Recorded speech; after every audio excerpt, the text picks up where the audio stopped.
Jesus says, go find a donkey, and he had specific instructions about this donkey. Said, go find it, untie it, say, this is for the Lord. You're just going to take that thing, is what he said. You're just going to take that, and if the owner tries to give you a fuss about it, say, no, this is for Jesus. You're just going to take it, and you're going to walk swiftly.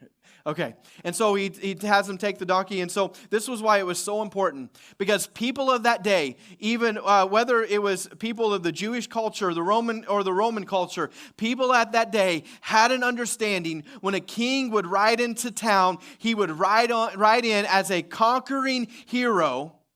And he would be on horseback, or he would be riding in a chariot. He would be in something that was going to be so glamorous to say, I'm coming into town as a conquering hero. They would do it after they would win a battle. This is something the Romans would do all the time. After a battle was won, they would come in and just as a conquering hero, they'd come in on the back of a chariot. This was something that they would do in their Jewish heritage and history. When they would announce a new king, they would come in on horseback to say, I'm a king that's going to conquer. That's the way Saul was presented, all of this. And so they had the understanding, and they were building this up to say, our king's going to come into Jerusalem and he's going to conquer. He's going to come in on a horse and he's going to do this. But Jesus said, no, I'm coming in on a donkey.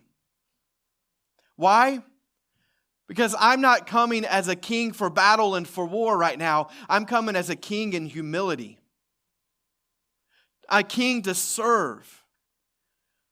I'm coming as a king in humility to say that there's going to be a time, Scripture talks about, that he comes in on a white horse. There's a time that he comes when things are conquered and when the battle happens. But he says he wanted to give the picture to say, I'm coming to you in humility, which was so important. So as Jesus was approaching on the donkey, coming in humility, people wanted to shout and praise, and people wanted to lay down, in a sense, the red carpet for him. And so they started breaking branches off of trees and they started gathering things. What do we have to be able to gather to lay before the feet of Jesus? They looked at the branches, they laid them down. They looked at what they had on their back, and they had cloaks on their back. They would start to lay those down.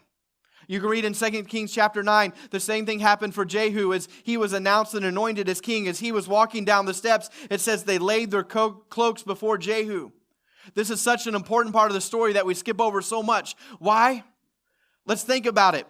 Most of us in this room, we probably have a closet at our house, and our closet is full of clothes. But you got to remember, these were people, they didn't have their closets full of clothes. All their clothes are handmade.